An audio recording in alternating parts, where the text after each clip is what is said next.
Bismillahirrahmanirrahim. Assalamualaikum warahmatullahi wabarakatuh. Alhamdulillah birahmatihi yatarahamu ibaduhul mu'minan wa bi taufiqihi yartaji'u dhalimun wa bi hidayatihi yahtadu dhalun. Asyhadu an la ilaha illallah wahdahu la syarika lah wa asyhadu anna Muhammadan abduhu wa rasuluh alladzi la nabiyya ba'dah, amma ba'd. Sahibul Fadilah wa Sa'adah, Dewan Keluarga Masjid Darut Tauhid yang saya hormati dan dimuliakan Allah, sahabat-sahabat fillah Majelis Taklim Darut Tauhid yang saya hormati dan juga dirahmati Allah Subhanahu wa taala. Malam ini kita akan coba ngobrol. Kalau ilmu tentu saja sering kita dapatkan dari guru-guru kita, termasuk baru saja dari guru kita Kiai Haji Abdullah Gimnastiar, dengan begitu tanpa henti untuk senantiasa memperhatikan kepedulian terhadap umat, sampai posisi beliau berada di Mekah pun selalu menyampaikan nasihat-nasihatnya, dan semoga itu semua menjadi ladang amal soleh bagi beliau dan untuk kita semua. Sahabat-sahabat, saya SMS-an sama Al-Ustadz Jamal, saya bilang tema obrolan kita pada malam ini adalah Ar-Rukub fil Islam, kemandulan dalam perspektif Islam. Sekali lagi, Ar-Rukub fil Islam, kemandulan dalam perspektif Islam. Ketika kita mendengar kata, mohon maaf, mandul, pasti bayangan kita adalah suami istri yang sekian lama menikah tetapi belum juga dikaruniai keturunan. Pasti itu. Kasihannya mandul, ya udah lama dah. Udah ada 10 tahun lah. Tapi subhanallah ya belum juga dikasih turunan. Iya ya mandul. Pasti. Salah? Tidak. Tetapi ternyata, gitu maksud saya, pemahaman seperti itu pernah ditanyakan oleh Rasulullah Shallallahu Alaihi Wasallam kepada para sahabatnya. Tertuang di dalam hadis riwayat Imam Muslim. Ini saya sengaja tulis takut salah. Qala Rasulullah Shallallahu Alaihi Wasallam. Jadi ada sebuah dialog antara Rasul dengan para sahabatnya. Sabda Rasul, ma ta'udduna fikumur rukub. Dalam bahasa kita, sahabat-sahabatku, menurut kalian apa sih yang dimaksud dengan ar-rukub, mandul? Jawaban para sahabat itu sama dengan kita yang saya tadi bilang, bahwa mandul itu adalah sepasang suami istri yang sudah lama menikah tapi belum punya keturunan. Qalu, para sahabat menjawab, ar-rukub alladzi la yuladalah. Atau dalam hadis lain redaksinya alladzi laisa lahu walad. Rasul, orang tua yang mandul atau orang yang mandul dari kalangan kami adalah mereka yang belum juga punya keturunan. Qal, kemudian Nabi menjawab, la, bukan. Bukan. Justru sebaliknya, walakin ar-rukub alladzi lam yuqaddam min waladi syai'a. Cukup terkejut. Justru dalam pandangan Rasulullah, orang tua atau manusia yang mandul itu adalah mereka yang memiliki banyak anak. Bahasa saya lebih sering bilang banyak anak. Kan kalau dalam kajian ilmu bahasa lebih dari satu itu sudah dianggap banyak. Kalau satu mufrad, kalau dua musanna, kalau tiga jama', plural, itu sudah dianggap banyak. Lebih dari satu lah pokoknya mah. Sehingga orang berjamaah lebih dari satu, 2 orang itu sudah dianggap berjamaah. Rasul, ar-rukub fina, orang yang disebut mandul dari kalangan kami adalah orang yang sekian lama menikah tapi tidak punya anak. Kata Nabi, bukan. Tetapi yang mandul itu adalah mereka yang banyak anaknya atau sudah dikaruniai putra Tetapi walam yuqaddam min waladi syai'a, sabda beliau, tetapi dari sejumlah anak-anak yang banyak itu tidak satu pun yang bisa memberikan manfaat untuk kedua orang tuanya. Na'udzubillah. Sekarang mulai ada bisa dicerna. Jadi yang mandul itu justru orang tua yang banyak anaknya, tapi dari sejumlah anak yang banyak itu tidak ada satupun yang memberikan manfaat untuk. Hari ini ada seorang ibu yang sedang menangis karena sudah tidak tahan dengan perilaku anak-anaknya. Sing bercanten ke abdi, bisi teu percaya teangan di Bandung. Daripada kudu neangan lieur, percaya we ke abdi. Kenapa, Bu? Aduh ya Allah, Ustaz. Kenapa? Aduh ya Allah, sudah tidak tahan saya melihat perilaku dan sikap anak-anak saya. Ada. Dalam bahasa Sunda mah mohon maaf kalau ada yang kurang paham bahasa Sunda, nanti diterjemah aya indung nugring nang tungalang layu. Jadi artinya sakit. Ayah bapak nungusap dada. Sudah tidak tahan. Baik. Mohon maaf nih, saya mau coba ada melakukan testimoni kecil-kecilan. Mohon maaf ibu, ada yang sudah punya putra lebih dari satu? Atau satu aja dulu? Cung? Dua? Ada dua? Ada dua? Ibu ada yang dua? Ada yang sudah punya dua? Bapak ada? Ada? Tiga? Nah, ayah deh. Tuh, ayah nungacuk. Opat ya pasti ayah kena gerak. Opat? Oh, ayah alhamdulillah. Lima? Ayah ngan era atau tadi ngacungna tuh teh. Udah saya aja lima gitu. Baik. Saya coba bikin hitung-hitungan.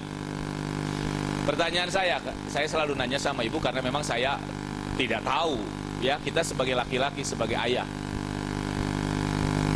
Seorang ibu biasanya memandikan putranya, ini contoh kasus, itu dari usia berapa, Bu? Dimandiin sama ibunya. Setelah proses kelahiran, biasanya berapa hari? Ada yang langsung, oke lah kita ambil rata-rata aja deh, biar tidak sulit. Kalau ada seorang ibu yang memandikan bayinya, itu rata-rata 1 hari 2 kali, pagi dan sore. Kalau kali sebulan, berarti 60 kali. Ingat, ada seorang ibu memandikan putra-putrinya, bayinya maksud saya, itu ada yang 60 kali dalam sebulan, kali setahun. Berarti berapa? 720 kali. Pertanyaan kemudian, sampai berapa tahunkah usia bayi kita atau balita kita, putra kita, putri kita tidak dimandikan oleh ibunya? Usia TK masih dimandiin? Masih ya? 5 tahun. Taruhlah sampai 5 tahun. 720 kali 5 berapa? Panghitung kan? 3.600. Satu putra, satu anak. Ada yang tadi punya anak 2, kali 2, kali 3, kali 5. 3.600 kali 5 berapa? Halo? Berapa? 18.000. 18.000 teteh akang. Subhanallah. Ingat, seorang ibu ada yang memandikan bayinya atau putranya, maksud saya, sampai 18.000 kali. Kalau putranya 5, dari 0 sampai 5 tahun, dari 1 hari 2 kali. Pertanyaan saya, tapi berapa banyak seorang ibu yang rindu dan ingin dimandikan oleh putrinya ketika sudah menjadi jenazah? Ternyata putri-putrinya tidak sanggup untuk melakukan itu. Pernah ada kejadian begitu? Ada, Bu.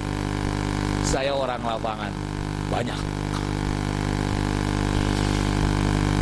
Saya tidak akan disebutkan daerah mana. Ada seorang ibu yang meninggal jam 10 malam, besoknya jam 10 siang belum di ngapa-ngapain, belum dimandiin, apalagi disolatin. Begitu kita ngelayat ke sana, saya pikir sudah dimandiin. Begitu mau mensolatin, Pak Ustadz, udah belum di ngapa-ngapain. Ya, kami lagi nunggu ibu-ibu yang biasa memandiin jenazah. Astagfirullah, dalam hati, ya Allah. Lalu saya tanya, mana putri-putrinya? Kami ada 3 orang. Teteh, saya hanya bilang begitu. Kenapa tidak sama teteh? Jawabannya, Pak Ustadz ya nggak bisa. Bisnis aku. Dalam hati, dedeh teuing nu kieu mereunu mandul deh. Coba, seorang ibu pernah memandikan putra-putrinya sampai 18.000 kali. Tapi berapa banyak seorang ibu dan bapak yang sudah terbujur kaku rindu ingin dimandiin putra-putrinya, tapi mereka tidak sanggup untuk melakukannya. Kalahkan nungguan sejen, bapak-bapak, aki-aki, nenek-nenek yang kata mereka sudah biasa. Dan yang paling menyakitkan ada anak-anak yang ngebiri-gidik ketika mau memandikan jenazah kedua orang tuanya. Ya Allah, alasannya dengan tidak bisa. Bahkan yang paling menyakitkan juga, ibu dan bapak sekalian, saya pernah terenyuh. Seorang anak yang mau menselati jenazah ibunya malah sambil bawa sajadah. Sambil bawa sajadah. Ditaruh, akang kanggo naon sajadah? Kan mau menselati ibu saya, kan gak usah pakai sajadah. Dan tidak ada sujud. Disangkanya sholat jenazah ada sujud, makanya bawa sajadah. Saya bilang, kan nggak usah bawa sajadah, bengong aja. Pak Ustadz, atau gimana cenari sholat jenazah? Ya Allah, nggak tahu. Berapa rakaat sholat jenazah? Berapa rakaat sholat jenazah? Halo? Berapa rakaat sholat jenazah? Halo? Berapa rakaat? Ibu berapa akang, teteh, ibu berapa rakaat salat jenazah? Kenapa? Kenapa ragu-ragu gini jawab teh sieun atau aku mah ieu teh atau teh nyaho? Ini teh memang tidak bisa. Nah, ini mah pada ini mah tawadu pisan. Tawadu teh tara mawa duit. Tawadu. Jadi jangan dijawab karena pertanyaannya juga salah. Berapa rakaat sholat mayit? Nggak ada rakaat. Gitu. Gajah apa yang kakinya 2? Gajah apa yang kakinya 2? Gajah Mada.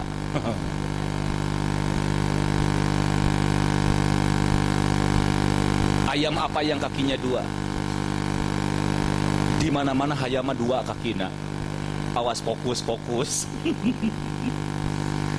Baik ibu dan bapak sekalian, kembali ke persoalan. Jadi yang mandul teh adalah, sekali lagi, jangan-jangan saya ya teruyat ibu dan bapak punya anak ketika meninggal, akankah anak-anak kita memandikan kita oleh anak-anaknya?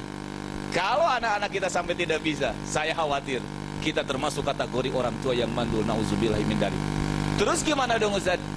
Ajarkan kepada mereka sekarang. Dari sekarang mumpung ada kesempatan. Dan lakukan wasiat. Nah, teteh, akang maksud saya, tolong lamun nanti mamah meninggal dan bapak meninggal, mandiin ya sama kalian. Kalau ibu dengan putrinya, kalau bapak dengan anak laki-lakinya. Jangan mengandalkan orang lain. Ibu tahu, malam dapat ilmu dari Ustaz Yayat, ternyata ibu pernah memandikan kalian sejumlah 18.000 kali karena kebetulan ibunya punya putranya 5. Subhanallah. Kemudian, kenapa kita khawatir menjadi orang tua yang mandul? Dalam hadis riwayat Imam Muslim juga, Rasulullah Shallallahu Alaihi Wasallam bersabda melalui Abi Hurairah, anna Rasulullah sallallahu alaihi wasallam qala, sesungguhnya Rasulullah sallallahu alaihi wasallam bersabda, idza mata ibnu adama in qata'a amaluh illa min thalath. Kata Nabi, jika seseorang meninggal, siapapun, idza mata ibnu adam, jika meninggal anak Adam, kita kan anak Adam, in qata'a amaluh, maka terputuslah seluruh amalnya. Saya meninggal, habis amalnya. Ibu meninggal, habis amalnya. Bapak meninggal, habis amalnya. Tetapi kata Nabi, kecuali 3 yang tidak akan pernah terhenti amal itu. Apa ya Rasul? Ini motivasi nih buat kita untuk tidak boleh berhenti setiap waktu untuk menggunakan peluang dan ladang ini. Satu, sabda Nabi, sadaqatin jariyah, sedekah jariyah. Jaro yajri, jariyah itu mengalir. Uzadayat da'abima tu tegadu arto. Sodakoh bukan hanya dengan uang. Ada yang dengan tenaga, ada yang dengan pikiran, ada yang dengan gagasan, ada yang dengan ilmu, ada dengan pemikiran, silahkan. Bahkan kata Nabi, senyum pun adalah sedekah. Setuju? Kata Nabi, ketemu sama tetangga, lakukan senyum ya. Dalam bahasa kita apa Ustaz? Jamal? Sapa, salam. 5S, senyum, masukkan ya. Sedekah. Ketemu orang, assalamualaikum. Kata wah baik. Biarin. Yang penting ada lawan untuk diajak senyum. Jangan sekali-kali senyum sendiri. Kata suamina, mamah kunaon senyum wae? Sodakoh. Kasaha wes. Kacau bisa datang. Mau naik angkot, assalamualaikum. Mau turun, Kang, assalamualaikum. Mau bayar teh, pan atau sodakoh?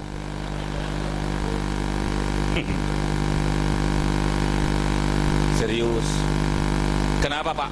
Jangankan senyum Pak, serius. Di kalangan masyarakat Sunda mah ketemu tidak ditanya, aduh nyeri hati Pak, Bu. Ada ibu-ibu yang protes, yang ngeluh sama suaminya, Papa, Mamah mah menisakit hati. Kunaon Mamah? Tadi Mamah ketemu sama tetangga Mamah, aduh cenah menitenanya, menisakit hati. Suaminya bijak. Hari Mamah nanya henteu ka itu, henteu, sarua nyerieun hati. Dasar dipangmenangkeun katanya. Dasar urut pepotongan gitu. Jauh bisa seudon aja sama suaminya gitu. Iya kan, kalau di masyarakat Sunda, nggak tahu sih kalau di luar masyarakat Sunda, ketemu tidak disapa itu biasanya sakit hati. Padahal mungkin tidak disapa teh karena tidak fokus, tidak ngeh, terburu-buru sehingga tidak tersapa, bukan tidak disapa, beda. Menit hargainya sama Mamah, kenapa ketemu menit naros? Hari Mamah naros hentenya sarua tuh. Kenapa tidak Mama naros? Ada nggak mau atuh? Ya udah.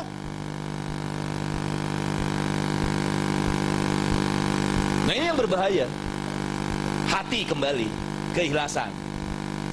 Nah, pokoknya mah begini, Ibu hadirin, sahabat-sahabat fillah, jangan ada setiap waktu yang terbuang sia-sia untuk melakukan sedekah. Dan konotasinya tidak harus dengan uang. Tidak harus dengan uang. Yang kedua, aw ilmin yuntafa'u bih, atau ilmu yang bermanfaat. Waduh, subhanallah. Please, saya berharap dari siapapun, dari ustadz-ustadz, apalagi dari ustadz kita, guru kita, Kiai Haji Abdullah Gimnasiar, atau siapapun yang mengisi kalau beliau berhalangan, tolong sampaikan kembali ilmu yang didapat. Makanya kalau majelis talim itu, kalau tidak bawa rekaman, paling tidak pulpen, atau apalah sekarang mah sudah catatan kecil, kisi-kisinya dicatat. Dan nanti kalau sudah didapat, tolong sampaikan kembali. Papa, kan Papa tadi nggak keburu ngaji ke DT. Kenapa Mah? Ih, siapa Papa tadi teh dapat ilmu Mamah teh. Apa Mah? Apa? Ngebahas mandul, tahu nggak Pak? Terus gimana Mah? Duh, kayak lupa lagi Mamah teh. Kacau eta mah. Loading pisan eta mah, loading. Mamah mah teh serius. Ari Mamah di itu teh ngaji atau ngantuk ngaji? Ya tapi apa? Ya tadi teh mandul ya, pokoknya mandul teh apa ya kata ustadznya teh? Ya pokoknya Pak masih ingat Mamah, bener Pak. Mandul teh adalah justru orang tua yang banyak anaknya Pak. Tapi dari sejumlah anak yang banyak teh tidak satu pun yang memberikan manfaat. Papa Mama takut kalau Mamah nanti meninggal, anak-anak kita nggak bisa nyalatin kita Pak. Untuk itu Pak, yuk ajarin anak-anak kita untuk bisa salat jenazah. Bila perlu panggil ustadznya ke rumah ustadz, tolong ajarin mereka, anak-anak kami termasuk saya, untuk cara mengurus dan memandiin jenazah. Begitu. Oh gitu ya Mah? Waduh, kata suaminya, Papa juga belum pernah nyoba Mah kalau mandiin jenazah.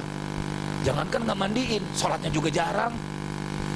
Nanti deh kalau ada yang meninggal, Papa aku harus belajar. Serius, banyak yang tidak tahu sholat jenazah. Serius. Disangkanya ada rakaat, ada yang ruku. Ketika terjadi sholat gerhana, waduh itu ke SMS saya, Ustadz lupa lagi kumahanya gerakan salat gerhana itu, karena memang jarang banget tapi butuh tahu. Saya bilang, Bu, 2 rakaat 4 kali ruku. Gimana ya? Lupa lagi.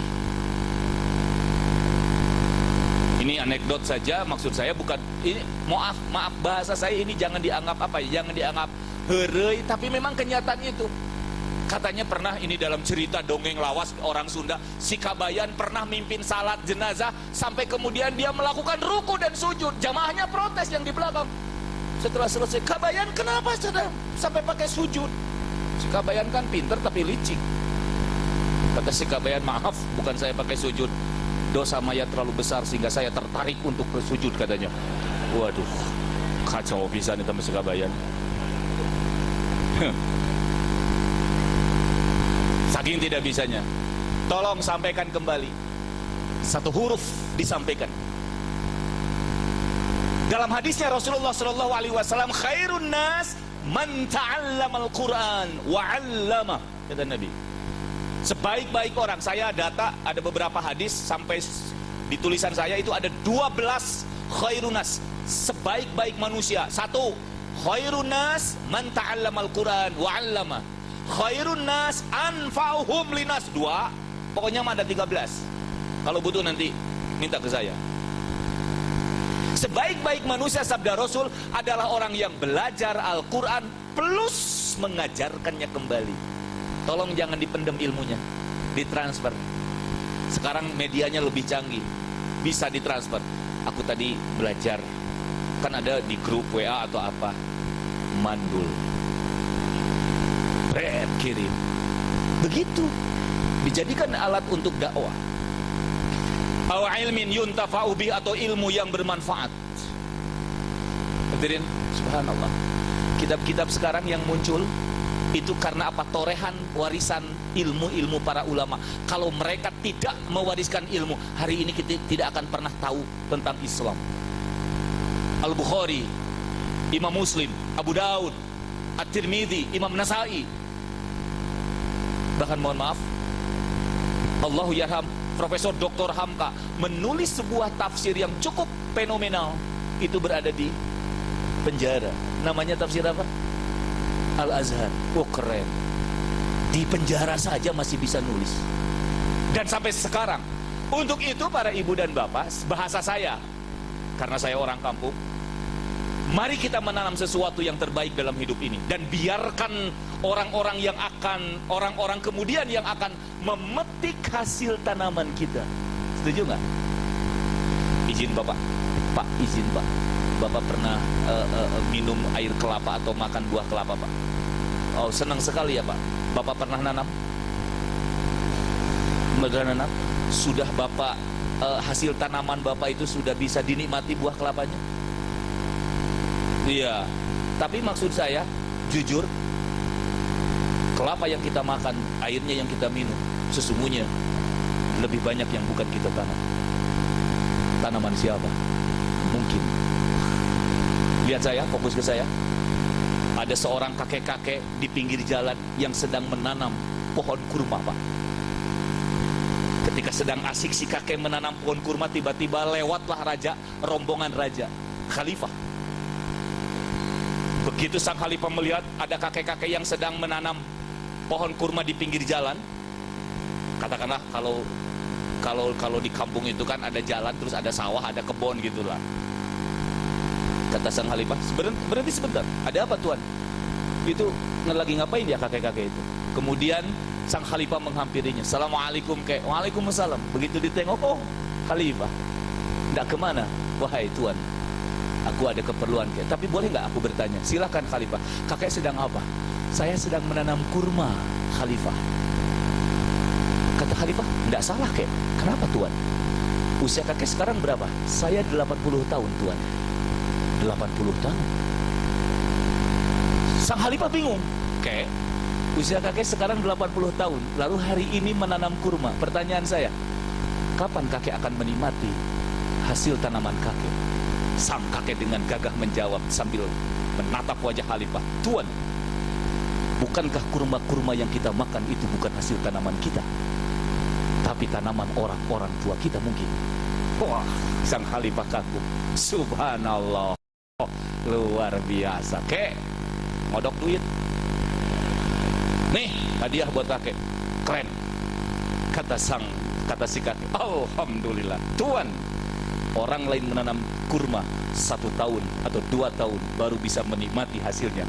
Hari ini saya baru menanam, sudah panen, Tuan. Keren. Setuju? Itu.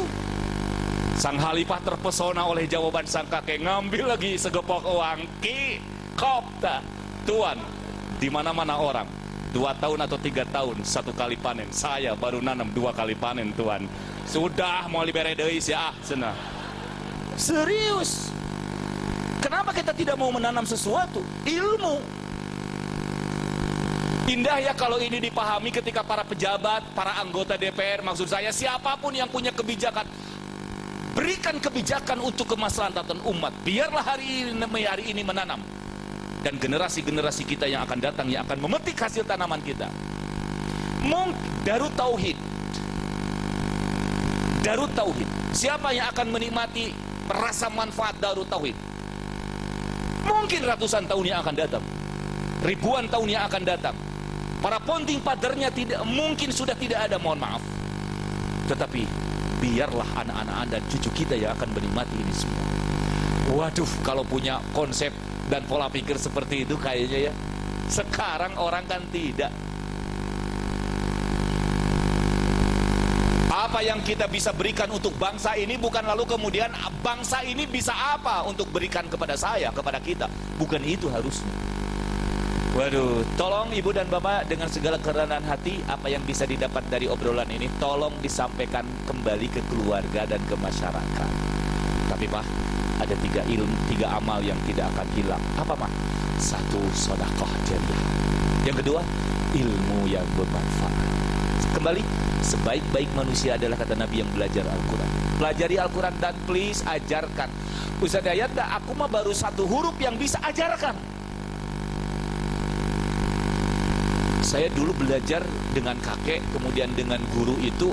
Sekarang mah metodenya mungkin Pak udah hilang. Dulu mengejah ya.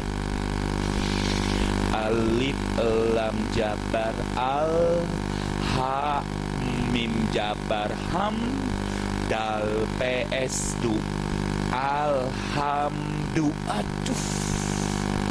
Dulu anak-anak sekarang mungkin nggak belajar itu ya. Karena semenjak ada metode Iqra dan wah sekarang mah metodenya banyak. Kalau saya mah metodenya klasik.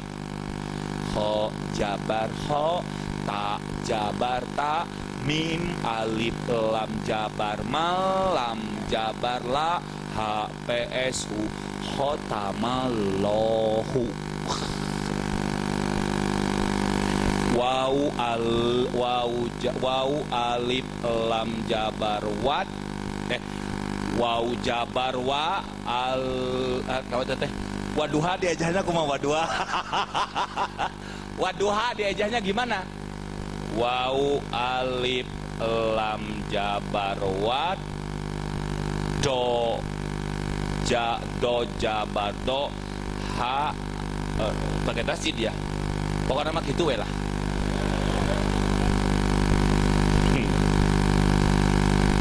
Ya sekarang kan begitu. Ilmu yang bermanfaat. Dan tolong ibu anaknya ajarin bapak, jangan kemudian dikit-dikit ambil guru privat. Pertanyaan saya, kapan orang tuanya bisa mentransfer ilmu? Setuju nggak?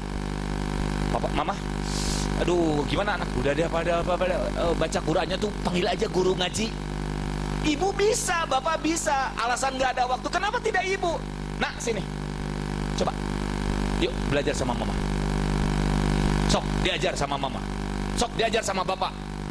Saya kadang jujur sama, tapi godaannya anak-anak nggak mau belajar.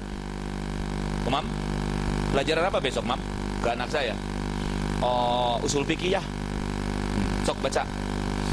Ah, sok gember jeung ayah mah gitu. Gember itu apa ya? Grogi. Suka grogi sama ayah mah. Baca, saya bilang. Begitu. Nah, jadi ada jadikan peluang. Dan yang ketiga kata Nabi, awaladin salihin yad'ulah. Peluang amal yang tidak akan pernah terputus kalau kita meninggal, kata Nabi, anak yang soleh. Ini maksud saya. Bagaimana agar kita tidak menjadi orang mandul? Maka kesempatan yang terbaik, investasi yang terbaik adalah ketika anak-anak ini menjadi anak-anak yang soleh. Tapi memang tidak gampang, harus perlu perjuangan agar kita tidak menjadi orang tua yang mandul. Hadis riwayat Imam Muslim. Yang ketiga, kenapa kita khawatir menjadi orang tua yang mandul? Ini hadisnya riwayat Imam Bukhari Muslim. Sami'tu Anas bin Malik yaqul qala Rasulullah sallallahu alaihi wasallam. Ini yang membuat kita ngeri, Bu. Kalau kita tidak punya tanaman yang terbaik dalam hidup ini, diantaranya anak-anak yang saleh. Kata Nabi, yatba'ul mayyita thalathatun, akan mengikuti kepada mayit ini 3 perkara, 3 hal. Fayarji'u isnani, sabda beliau, yang 2 ini balik lagi. Jadi 3, yang 2 balik. Wa yabqa wahid, yang 1 yang akan tetap mengikuti si mayit. Apa kata Nabi? Yatsba'uhu ahluhu wa maluhu wa amaluh. Akan mengikuti ke mayit itu 1 keluarganya, 2 hartanya, 3 amalnya. 3, awas, A, B, C. Fayarji'u ahlu, kata Nabi. Tapi ingat, 1 keluarga akan balik lagi. 2, wa maluhu, dan hartanya akan balik lagi. Tidak ikut si mayit. Wa yabqa amalu, kata Nabi. Hanya amal yang akan ikut. Yayat Ruhiyat meninggal, bapak meninggal, ibu meninggal, pasti diikuti oleh 3. 1 keluarga, 2 harta, 3 anak, tadi apa? Amal. Tapi kata Nabi, yang 2 mah balik deh, goodbye. Mudah-mudahan pengajian malam Jumat di Darut Tauhid menjadi amal yang akan ikut kita nanti di hadapan Allah. Amin ya Rabbi, amin ya Allah ya Rabb. Ibu cinta sama suami? Halo Bu, ibu sayang sama suami? Ibu sayang sama suami? Menihala rese ngajawab sayang teh. Siga nuka paksa. Ibu cinta sama suami? Ibu cinta sama suami? Bapak sayang sama istri, Pak, yang sudah punya istri? Sayang, Pak. Bapak sayang sama istri? Pertanyaan saya, sesayang-sayang Bapak sama istri, kalau Bapak meninggal, akankah istri kita ikut? Terus, palebah mana sayang nak? Bener.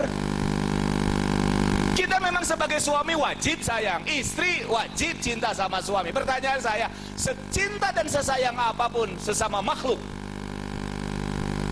tetapi tetap dibatasi. Ketika meninggal suaminya, akankah istrinya ikut? No. Istrinya meninggal duluan, akankah suaminya ikut? Punten moal.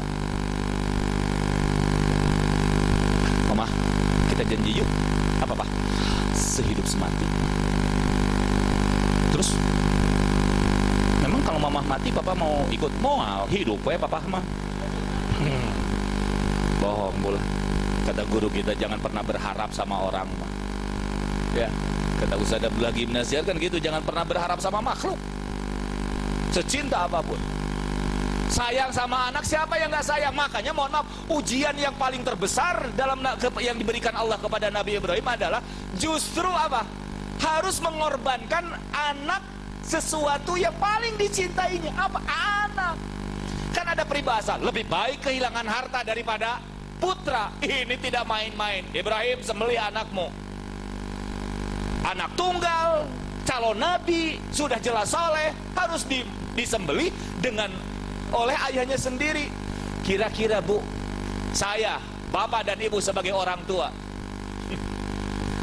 padahal instruksi wahyunya berasal dari mimpi, tapinya ya Allah ya Rabbi. Kata, mohon maaf, saya baca di sebuah tafsir, kata Quraisy Shihab, sesuatu yang mahal ketika diberikan kepada Allah, maka sesuatu yang mahal itu tidak ada artinya kalau itu untuk Allah. Kebayang ya, sesoleh-solehnya anak saya. Nah, iya ya, tadi malam ayah mimpi loh. Mimpi apa? Nyembelih kamu. Terus gimana nak pendapat kamu? Gelut ya? Senang. Ya iyalah. Gila punya ayah. Tahu nggak? Wah, di share ke WA. Ayah saya gila loh. Kenapa? Mau nyembelih aku gara-gara mimpi. Tapi dengan indah Nabiullah Ismail, if'al ma tu'maru satajiduni insyaallah minas sabirin. Ayah, lakukan apa yang diperintahkan Allah kepada ayah. Itu kalau orang sudah mengenal Allah tidak ada lagi hijab, Zat. Kalau orang sudah kenal Allah nggak ada lagi hijab. Ya, lakukan apa yang Allah perintahkan sama ayah. Ayah nanti akan dapati aku Ismail termasuk orang-orang dari orang-orang yang sabar. Kebayang nyuruh lu ngecimatan jadi bapak. Nah serius, iya ya. Yuk sok. Satu. Kita punya 5. Opat baong, nakal, firman, ya teruhiat, pencit nupang baong na, moal. Yang paling nakal sembelih, mikir 1000 kali, mengingat, menimbang, memutuskan. Kenapa? Ternyata harta yang kita miliki, kadang keluarga, itu menjadi hijab untuk mengenal Allah. Sehingga Al-Quran dengan indah mengatakan, inna min azwajikum wa auladikum aduwwan lakum. Sesungguhnya harta dan pasangan-pasanganmu, anak-anakmu terkadang menjadi penghalang, musuh untuk mengenal Allah. Benar. Aduh, insyaallah Rabbil Karim. Hadirin ikhwatu iman, undangan Allah yang berbahagia. Suami meninggal, istri nggak akan ikut. Saya ketika meninggal ayah saya, gini aja. Ya setelah menguburkan, ketika pas dimasukkan, paling selamat jalan jenderal. Kalau ada anak buahnya kan begitu. Yang meninggalnya jenderal, selamat jalan jenderal. Selamat jalan ya. Selamat jalan mah. Bu, selesai. Saya pernah cerita kan, ada seorang istri yang begitu cinta sama suaminya, sehingga dia tidak rela karena seolah-olah suaminya itu merasa punya ibu, bukan punya Allah. Punya Allah. Setuju nggak, Bu? Suami punya siapa, Bu? Halo? Ibu ke kuping tuh. Ibu mah masih gak terpaksa tuh kejawab deh. Suami punya siapa? Punya Allah. Bukan punya ibu. Titipan. Pak, istri punya siapa, Pak? Wah, semangat gitu beda. Kacau bisa nih. Semangat gitu ya, bapak-bapak punya Allah. Ibu-ibu mah punya Allah.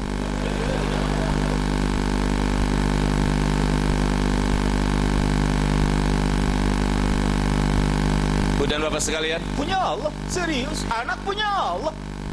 Nah kalau memang sudah tidak ada hijab lagi untuk mengenal Allah di situ, udah semuanya punya Allah. Hajar, gimana pendapatmu? Udah aja, wahai suamiku, lakukan aja. Sampai kemudian dalam beberapa hikayat ada yang mengatakan, kenapa terjadi jumroh pada tanggal 10 Dzulhijjah?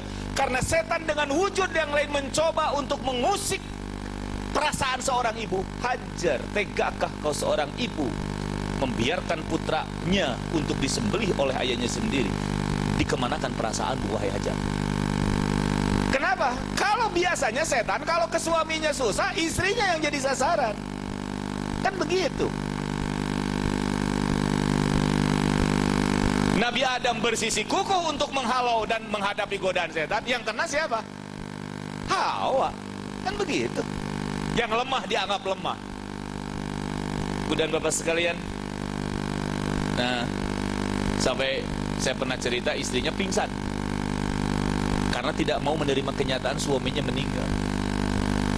Wah, itu menjadi cerita nanti. Ayah ikut pingsan. Begitu jenazahnya mau dibawa ke kuburan, istrinya kekeh pengen ikut. Kata ustadznya, udah neng, teteh jangan ikut, nanti takut pingsan lagi. Enggak Pak Ajengan, saya pengen lihat jenazah suami saya yang terakhir kali. Wahai tolong izinkan saya Ajengan. Ya sudah tuh, sok ya didampingi ya. Gitu jenazah suaminya. Jenazah suaminya dimasukkan ke liang lahat. Istrinya berteriak histeris, ayah ikut. Kata Ajengan, daripada pingsan lagi, masukkan. Lari Pak, lari. Maaf, nggak ada. Kendaraan mewah yang kita punya, spesial kendaraan jenazah, ambulan. Mohon maaf, seingat saya seumur hampir 50 tahun ini, saya belum pernah ada jenazah dibawa ke mobil mewah, Mercy, BBB, BMW, belum pernah Pak. Kalau ambulannya merek BMW mungkin. Tapi maksud saya khusus. Dan ada tandanya bahwa ini jenazah dengan sirine itu. Sudah. Nah, kebayang kalau kita menjadi orang tua yang mandul, ketika kita meninggal harta ditinggalkan, pasangan ditinggalkan. Lalu siapa yang akan menjadi investasi? Kalau tidak anak siapa? Kan begitu. Apalagi Bu, mohon maaf, kalau istrinya yang meninggal duluan, saya selalu berkelakar, tapi memang real ini karena saya mah orang kampung, jadi apa yang dilihatnya jadi ilmu gitu loh. Ibu percaya nggak kalau ibu duluan sebagai istri meninggal dunia, suami kita akan menginjak-injak jenazah istrinya Pak. Begitu masuk ke kuburan, terus suaminya turun ke bawah, kan kata suaminya, ayo diurukan tanah. Suaminya nginjak-injak, mama didoain sama papa. Serius.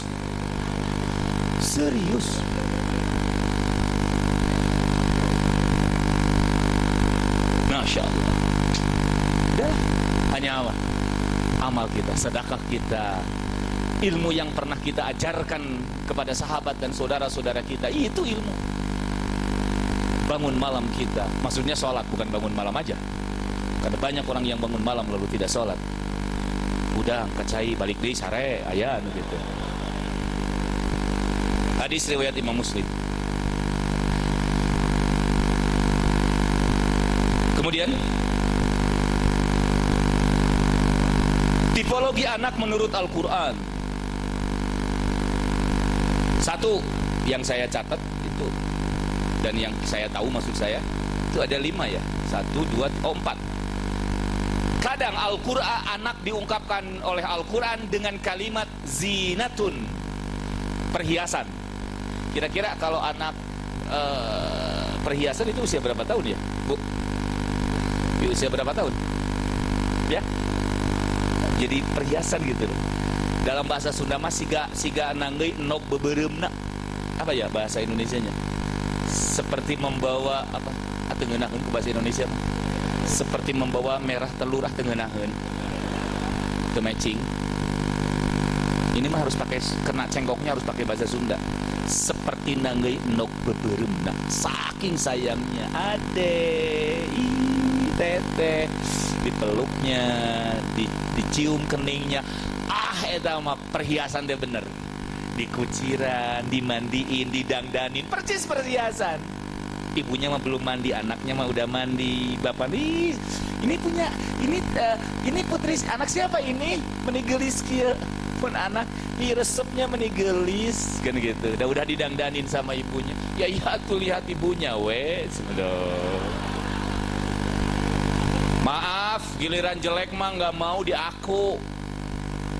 Kenapa ya teteh beda ini mah? Teteh mah putih, ini mah hitam. Kan ini nak ya mas. Gak boleh teteh. Kenapa harus dilempar sama neneknya? Gara-gara hitam kulitnya. Allah yang kasih. Yang kedua, qurrata ayun, penyujuk hati. Rabbana hablana min azwajina wa dzurri qurrata ayun. Qurrata ayun itu bahasa saya mah apa ya? Cindera mata. Jadi ketika mata ini menatap nyaman, nikmat. Aduh. Mohon maaf, saya dapat ilmu dari lihat baca sebuah tulisan. Kata Allahuyyarham Dr. Kiai Haji EZ Mutakin, ayahanda dari Kang Dudi Mutakin, pernah bilang begini. Kekecewaan seorang istri adalah manakala suaminya datang pulang bekerja, lalu dikelilingi oleh anak-anaknya, oleh putra-putrinya, kemudian si ayahnya bilang, kaditu, aduh papa teh capek, kaditu, senang.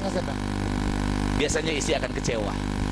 Kenapa? Karena seorang istri dan seorang ibu biasanya akan begitu nikmat melihat suasana ketika ayahnya yang baru lelah bekerja kemudian dikelilingi oleh putra-putrinya karena kerinduan yang teramat sangat. Saya, ibu bapak yang kerja di luar kota, di Bandung atau di mana-mana, mohon maaf, ketika pulang ada kerinduan sama anak-anak kita. Masya Allah. Sampai karena saya sekali lagi orang kampung, dari Garutnya Nyingcet, sampai kalau ada seorang ayah yang pulang, tahu si anaknya mau pulang, kan sekarang ada SMS, ada telepon, ada teteh nanti ayah pulang hari ini ya jam segini. Iya, itu si anak-anak udah jemput di lawang pantau teh udah ngediri. Begitu datang kelihatan rentang-rentang, si anak datang, papa datang bawa tuko gitu. Maksudnya bapak datang bawa sukro gitu. Yang ketiga, fitnatun, ujian. Nah ini kira-kira ujiannya usia berapa ya? Ujian, jujur saya punya seorang anak perempuan, terus kuliah, terus kalau bawa, paling tidak kalau bawa kendaraan teh aduh gimana, ada rasa khawatir, paling tidak khawatir keselamatannya. Ujian. Saya katakan tadi ujian. Hari ini ada orang tua yang derajatnya jatuh karena perilaku anak-anaknya, tercoreng mukanya. Saya baca, kan lagi rame ya, bagaimana sedihnya ayah dari blam yang terjerat narkoba. Sedih karena tidak menyangka yang anaknya dulu dididik penuh dengan agama harus terjebak ini. Sedih dan tidak bisa berbuat.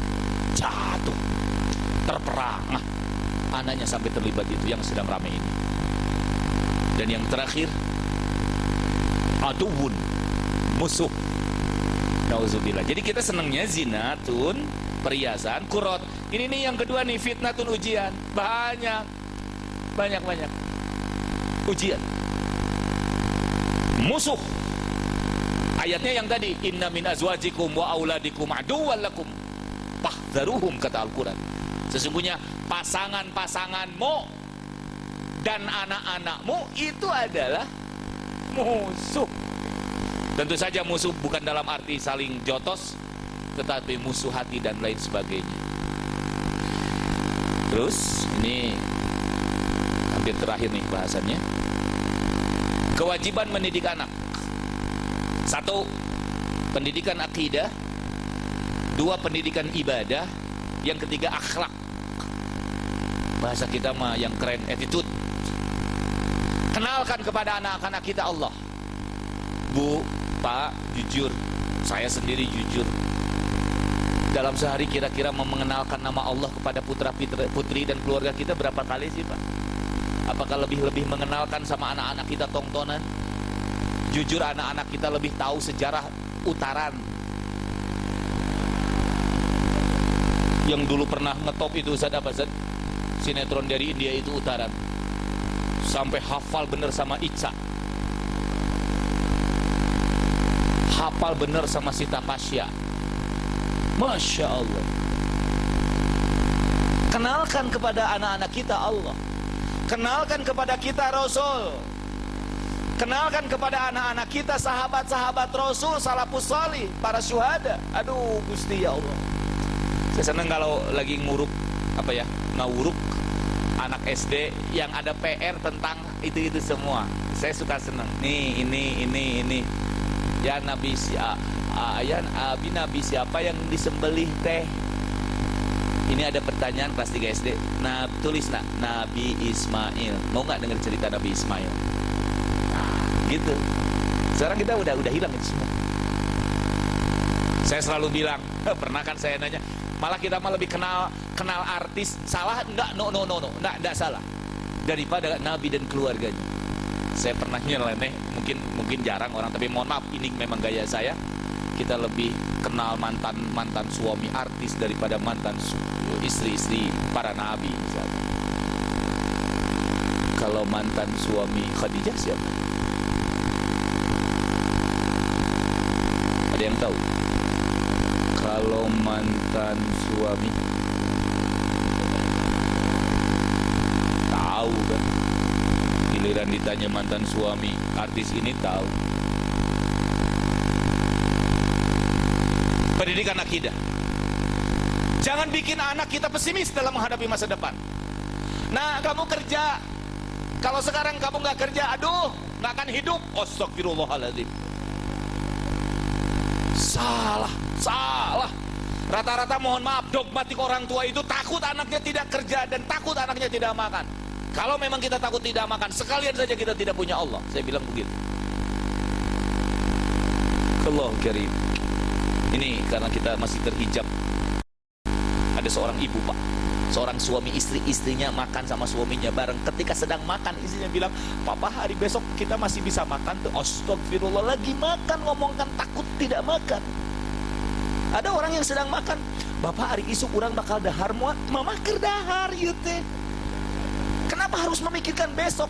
Kenapa sih kita suka memikirkan besok? Besok hari apa sih? Jangan pernah memikirkan besok Jumat. Jumat sendiri tidak pernah memikirkan kita. Maksud saya, bukan maksud saya khawatir karena urusan dunia, rata-rata bukan urusan akhirat.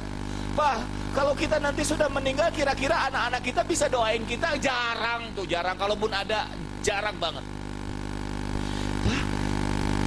Kita masih senang ke majlis taklim ya Pak, ke DT salah satunya. Yang jadi pertanyaan kita, Pak, anak-anak kita bakal seneng nggak Pak ya datang ke majlis taklim? Nggak tahu. Kenapa? Ya mungkin karena tidak pernah diajarkan, tidak pernah dikenalkan. Kalau mau ngaji, bawa anak-anak. Cuma ilmu nawe nu ngaji, anak nama tinggal mana? Kedua, pendidikan ibadah. Jadi akidah. Jangan bikin pesimis kami, anak-anak dan anak-anak kita. Yang dikhawatirkan Rasulullah itu bukan masalah bab dunia, tapi agama. Kekhawatiran Nabi Zakaria, mohon maaf, Nabi Zakaria kan sudah sepuh, tapi dia memohon kepada Allah, "Rob, aku ingin punya keturunan." Pada secara ilmu genetika, mohon maaf, mandul. Istrinya juga akhiran, mandul.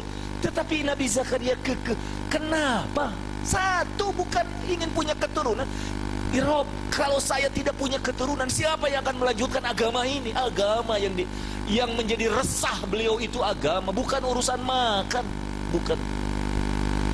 Udah aduh, kita punya anak perempuan cantik, ada seorang laki-laki datang, "Nak, siapa?" Yang mau sama teteh. Oh, udah kerja? Gak tahu apa?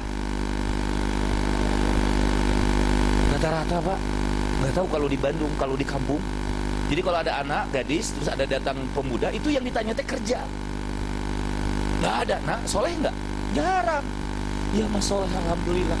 Syukur deh. Namanya juga soleh mah.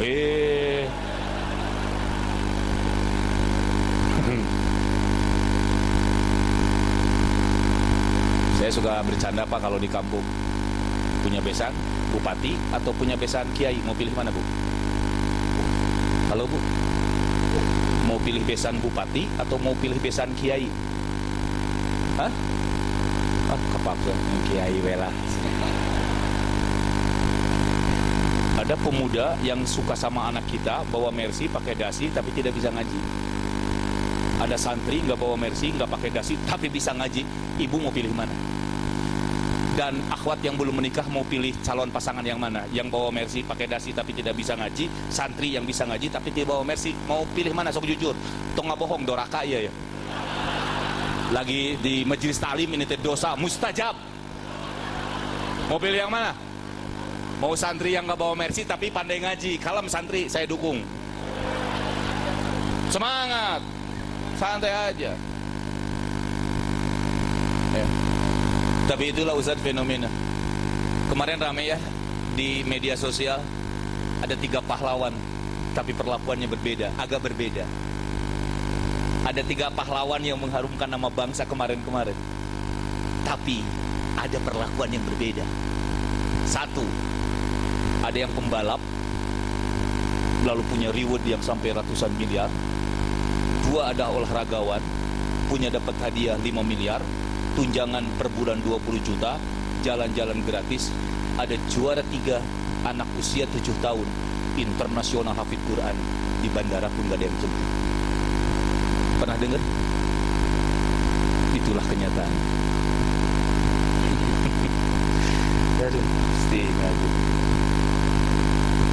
Kita punya anak suaranya teh bagus banget, merdu, sok, mau nyanyi, mau ngaji.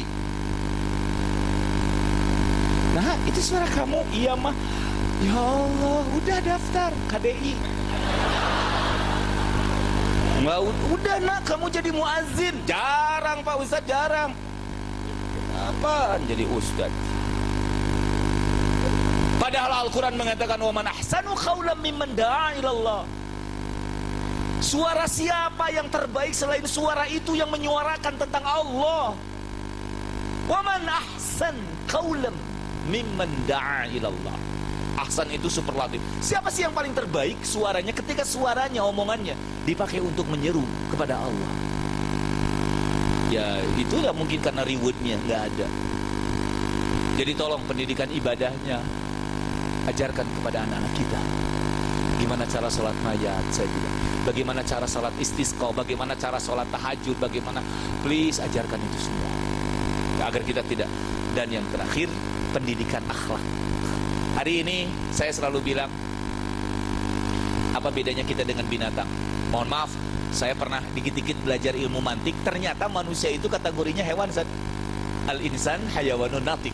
Itu di mantik terkenal. Manusia itu adalah hewan yang bicara. Sok tingali sarua tajir sato. Cuma beda dikit, Zat. Saya manusia, di pinggir saya seekor kambing. Sama, cuma beda dikit. Saya bilang alif ba ta sa. Kambing suruh ba. Bisa. Jadi kambing pun mampu melafalkan huruf hijaiyah, tapi satu huruf ba. Saya belum pernah ada kambing menyuarakan kho, belum pernah. Bisa apa kambing cuma satu huruf ba. Maaf, binatang suka makan? Kita sama dari sisi makan.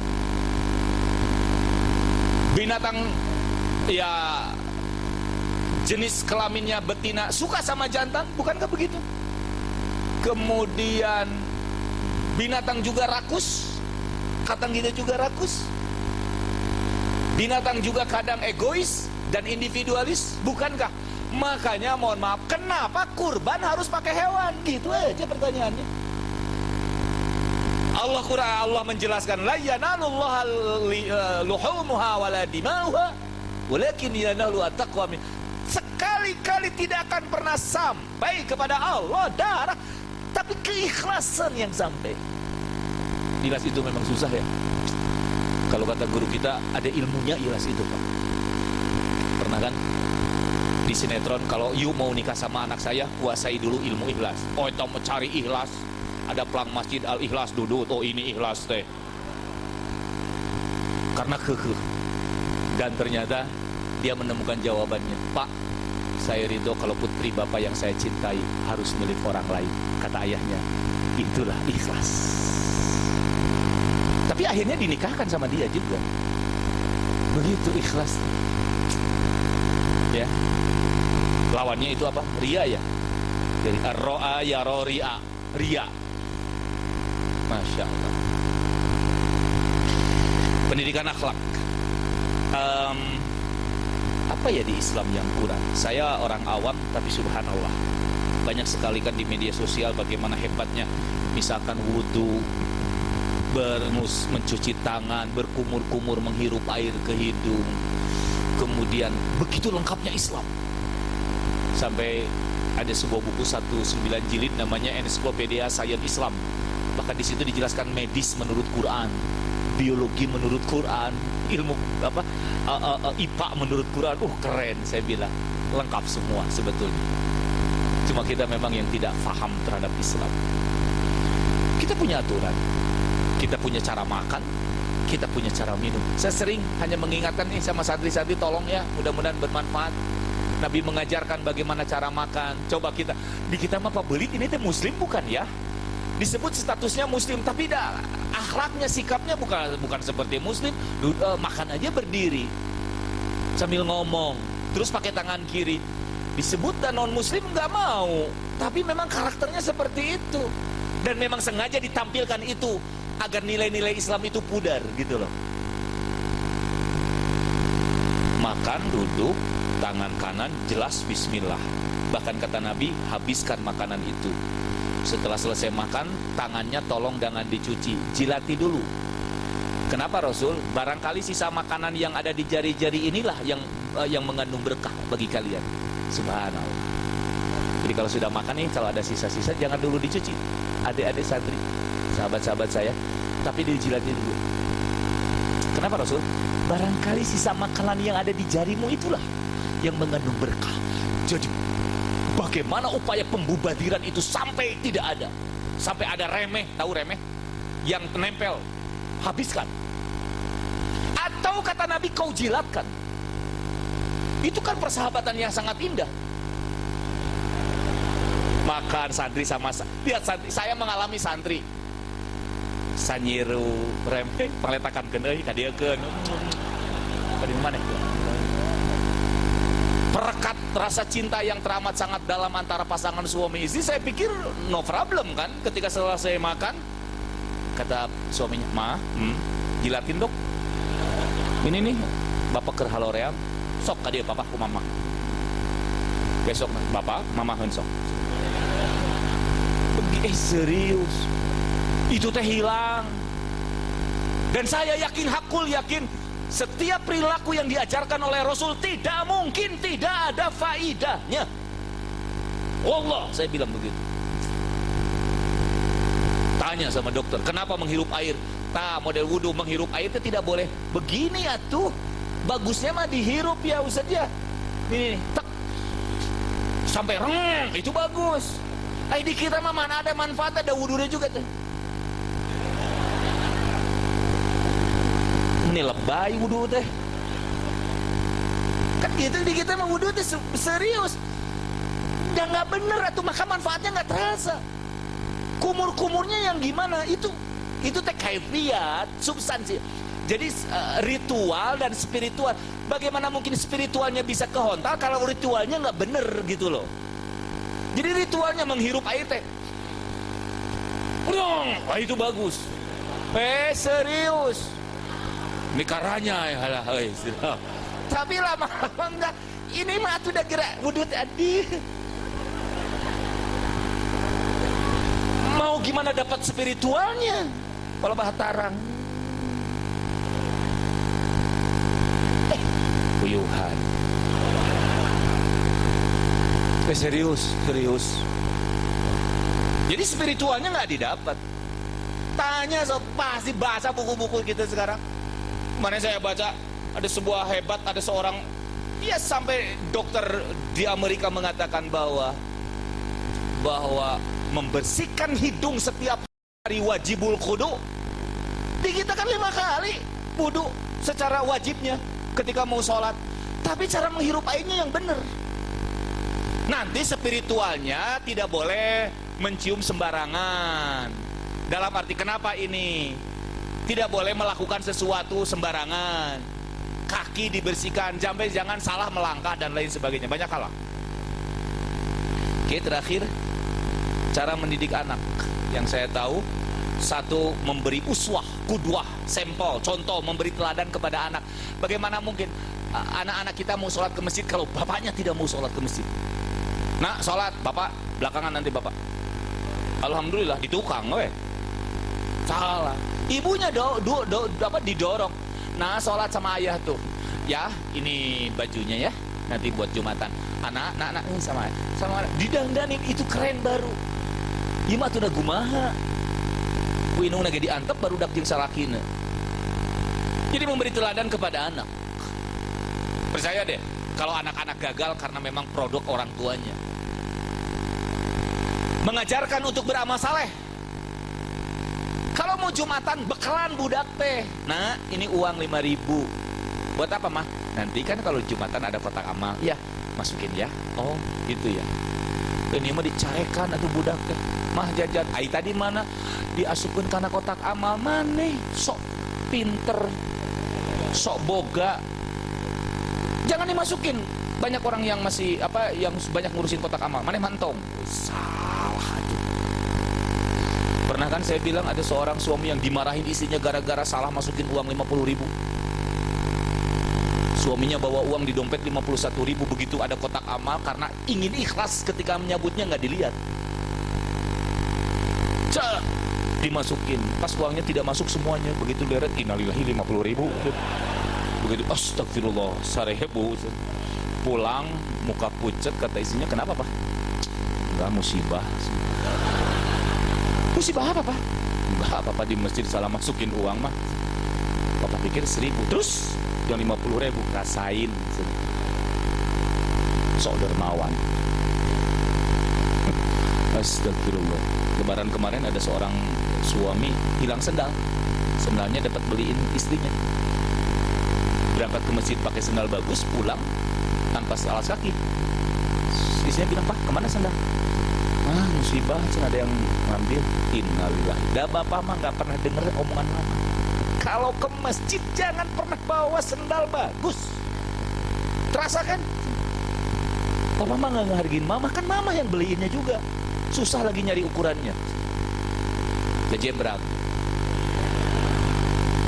Suaminya tadi, ya udah tuh papa, sana. Udah jangan jadi pikiran. Nanti mama beliin. Tapi kalau sudah mama beliin, awas ya lamun ke masjid-masjid deh. Masya Allah, sampai dilarang isinya pergi ke masjid kalau sudah dibeliin sendal. Melatih keterampilan fisik, Rasulullah mengajarkan, ajarilah anakmu berenang, naik kuda, memanah. Artinya apa? Keterampilan fisik. Al-mu'minul qawi khairu minal mu'minid dhaif. Bu, Pak, ke depan tangan bukan lemah. Mereka di luar sana sudah saling mempersiapkan hal-hal yang mungkin untuk menghantam Islam. Mungkin. Saya setuju dengan Menhankam, ada wajib bela negara. Saya setuju. Persoalannya persiapannya mana? Adik-adik santri. Saya bilang ke anak-anak saya, you belajar bela diri, you belajar renang, you belajar olahraga. Saya ajarin itu semua. Mengajarkan membaca Al-Quran. Terus tadi sudah dibahas, mengedepankan kasih sayang. Kalau anak kita salah, please jangan diluruskan dengan cara yang salah, tapi niatnya benar, tapi caranya salah, akhirnya salah. Anak kita mohon maaf, gelas ketendang, tidak sengaja. Ibu kira-kira marah nggak? Mungkin marah. Dan ibu biasanya atau orang tua pengen meluruskan, tapi caranya yang salah. Kan molotot, hari mana itu ningali ada gelas. Kalau jalan lihat, kamu gelas tuh lihat, sampai pecah begitu. Niatnya ingin memberitahu kalau jalan, tapi caranya salah. Kenapa kuping jadi sasaran? Akhirnya anak punya kesimpulan, ternyata mamah lebih menghargai gelas daripada daun telinga saya. Mama, gelas pecah ada gentinya. Coba kalau daun telinga abdi, ganeng ya. Ibu dan bapak sekalian, kesimpulannya adalah bahwa saya khawatir, kenapa saya jelasin ini, jangan-jangan saya sendiri menjadi atau khawatir menjadi seorang ayah dan dari istri yang mandul, padahal anak saya banyak dan juga kita banyak. Tapi ternyata yang mandul dalam perspektif Rasul dalam Al-Quran adalah bukan orang tua yang tidak punya anak, hati-hati. Mungkin bisa terjadi, tapi justru adalah anaknya banyak, tapi tak satu pun anak itu yang memberikan manfaat. Paling kecil adalah seorang ibu sampai berani, sampai ada yang 18.000 kali memandiin jenazah, memandiin anak-anaknya, tapi anak-anaknya tak sanggup satu kali pun ingin memandikan ibunya ketika sudah menjadi jenazah. Ada pertanyaan mungkin? Ada? Suka ada pertanyaan, Ustaz? Nggak ada? Nggak ada? Baik, ibu dan bapak sekalian, itu saja yang ingin saya sampaikan. Oh ya, saya tulis buku ya. Ini tapi bukunya sederhana sih. Saya editor bukunya, sahabat saya penulisnya, judulnya Anakku Sholat Yuk. Tapi nggak banyak ya, saya ada di Ustaz Daud ya. Anakku sholat, ini bagaimana, salah satunya adalah mengajarkan jenazah, merawat jenazah, sholat, cara toharoh juga. Saya ingin tidak hanya spiritualnya yang didapat, kalau ritualnya tidak. Jadi ada gambarnya, cara wudhunya gimana, lengkap Saya pikir orang tua yang belum tahu gimana sih cara ngemenin jenazah, cara salat jenazah, bisa belajar plus sekaligus mengajarkan. Tapi saya tidak bawa banyak. Ini judulnya Anakku Sholat Yuk. Ini itu saja deh yang bisa saya sampaikan, terbatas. Jadi ada di Ustaz Daud ya kalau ada. Terima kasih. Oke, ada juga apa? Penggalangan wakaf dari Dewan Keluarga Masjid Darut Tauhid. Terima kasih, mohon maaf atas segala kekurangannya. Kita saling mendoakan semoga apa yang kita lakukan pada malam hari ini benar-benar mendapat ridha Allah Subhanahu wa taala. Baik, penggalangan dulu silakan dari adik-adik. Dan sekali lagi ini hanya apa ya, tentu saja ilmu yang didapat dari guru kita Ustaz Kiai Haji Abdul Ghani Nasyar sangat berbeda. Ini hanya apa ya, selingan lah dengan apa yang saya ada, tapi mudah-mudahan juga bermanfaat. Doakan semoga guru kita Ustaz Kiai Haji Abdul Ghani Nasyar sehat dan dimudahkan dalam perjalanan ibadahnya. Jazakumullah ahsanal jaza bagi sahabat dan teman-teman yang sudah mewakafkan sebagian, mensedekahkan sebagian hartanya.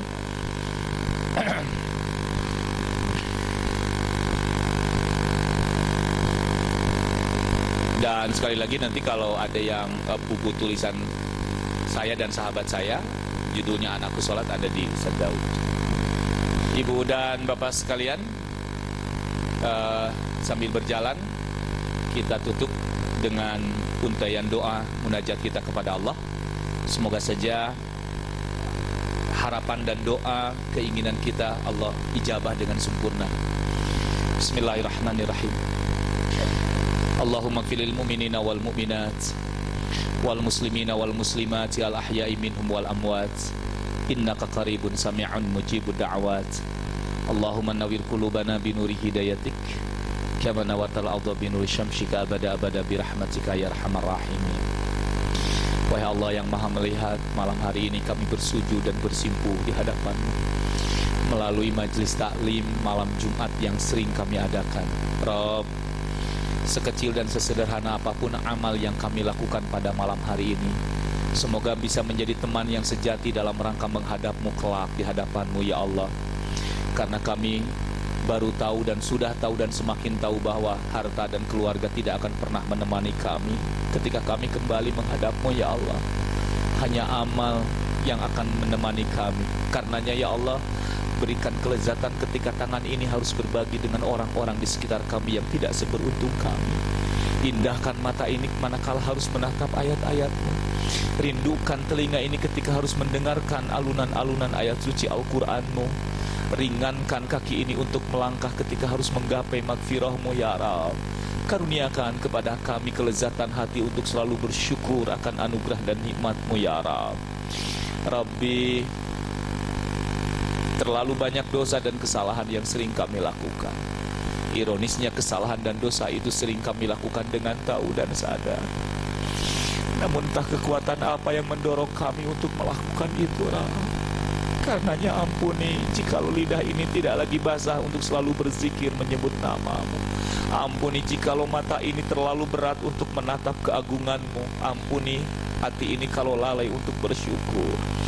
Rabb, karuniakan kepada kami keturunan generasi-generasi yang saleh, putra-putri yang terbaik di hadapan-Mu. Jangan pernah biarkan anak-anak kami menjadi musuh bagi kami. Jangan pernah biarkan putra-putri yang kami sayangi menjadi fitnah bagi kami. Rabb, kami tahu hari ini ada seorang ibu yang sedang menangis karena sudah tidak tahan dengan perilaku dan sikap anak-anaknya. Kami berlindung kepada Engkau dari itu semua. Dan kami juga semoga menjadi anak-anak yang selalu menampilkan yang terbaik untuk kedua orang tua kami. Rabb, hanya doa yang bisa kami hantarkan sebagai wujud kesalehan kami untuk orang tua kami. Rabbighfirli wali walidayya warhamhuma kama rabbayani shaghira. Rabb, ampuni dosa kami dan juga kedua orang tua kami. Sayangi mereka ya Rabb, karena kami tahu ketika orang tua kami punya salah mereka tidak sebanding dengan pengorbanan mereka sampai kami seperti ini ya Rabb. Ampuni mereka, sayangi mereka, karuniakan kepada mereka nikmat dan umur yang bermanfaat di sisa-sisa umurnya. Kalaupun mereka sudah tidak ada, Ampuni dosa-dosa mereka ya Rabb. Lapangkan di alam kuburnya dan pertemukan kembali kelak di surgamu. Kami masih rindu ingin menatap ayah kami. Kami rindu ingin menatap ibu kami yang tercinta. Pertemukan kami di surgamu ya Rabb. Ya Allah, satukan hati kami.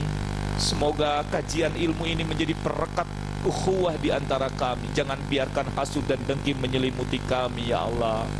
Rabb, karuniakan kepada kami pasangan yang bisa membuka pintu surga. Jangan pernah Engkau biarkan pasangan lain membuka pintu surga tapi justru ditutup rapat, malah membukakan pintu neraka oleh pasangan lain. Hari ini ada seorang suami yang berjuang membuka pintu surga tetapi ditutup rapat oleh istrinya. Demikian juga hari ini ada seorang istri yang berjuang membuka pintu surga namun ditutup rapat oleh suaminya. Hari ini ada seorang istri yang menangis karena dilarang pergi suaminya ke majlis taklim. Hari ini ada seorang istri yang menangis karena dilarang suaminya untuk menggunakan kerudung atau untuk menutup auratnya. Semoga Engkau memberikan taufik dan hidayah kepada orang-orang yang seperti ini. Rabb, itu saja hamparan dan doa kami.